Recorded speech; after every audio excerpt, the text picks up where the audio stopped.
గ్రామ ప్రజలు విశ్వసిస్తున్నారు. బుధవారం ఇంటింటా ప్రచారాన్ని ముమ్మరంగా చేపట్టారు. ఈ సందర్భంగా ఓటర్లతో మాట్లాడుతూ ఒకేసారి ఓటేసి గెలిపించి సేవ చేసే భాగ్యం కల్పించాలని విజ్ఞప్తి చేశారు. తాను గెలిచిన వెంటనే గ్రామాన్ని అన్ని రంగాల్లో అభివృద్ధి చేస్తూ ప్రజలను రెప్పలా కాపాడుతున్నారు. ఈ ఎన్నికల్లో ఉంగరం గుర్తుపై ఓటు వేసి గెలిపించాలని కోరారు.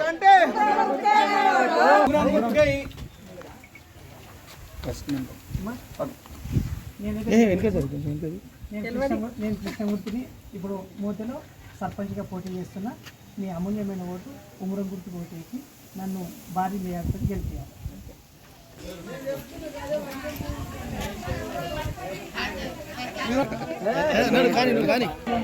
ఈసారి నేను సర్పంచ్గా పోటీ చేస్తున్నా. మీకు తెలుసు, ఈ ఒక్కసారి గత సంవత్సరం కొద్దిగా చిన్న మేయర్తో మనం ఓడిపోయాం. ఈ ఒక్కసారి సరే, ఈ ఒక్కసారి మంచి ఓటు ఉంగరం గుర్తు మీద ఓటేసి నన్ను భారీ మేయర్తో గెలిచాను.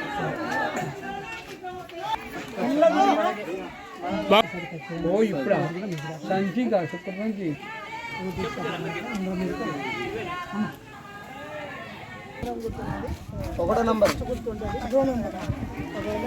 బాగుంటుంటే నీ మన్మను మన్మరాలు దొరికిపోయి ఓటేపి ఓటు ఖరాబ్ అవుతుంటుందని చెప్తాను. అదైతే నువ్వే ఒకవేళ ఇబ్బంది అయితే నీ ఫ్యామిలీ మెంబర్నే తీసుకుపోయి ఓటేపి.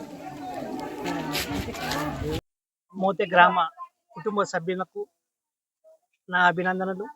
ఈరోజు మోతే గ్రామానికి సర్పంచ్గా పోటీలో నిలిచిన నేను ఈ ప్రచారంలో భాగంగా నేను కొంత ప్రతి వాడకట్టు పోతే వాళ్ళ సమస్య చెప్పారు. ఆ సమస్య తీర్చడానికి నేను వాళ్ళందరికీ హామీ ఇచ్చాను. మీ యొక్క అమూల్యమైన ఓటు ఉంగరం గుర్తుకు ఓటేసి నన్ను భారీ మెజార్టీతో గెలిపించాలని మనవి చేస్తున్నా. ఎందుకంటే పోయిన సంవత్సరం స్వల్ప మెజార్టీ తోటి నేను ఓడిపోవడం జరిగింది.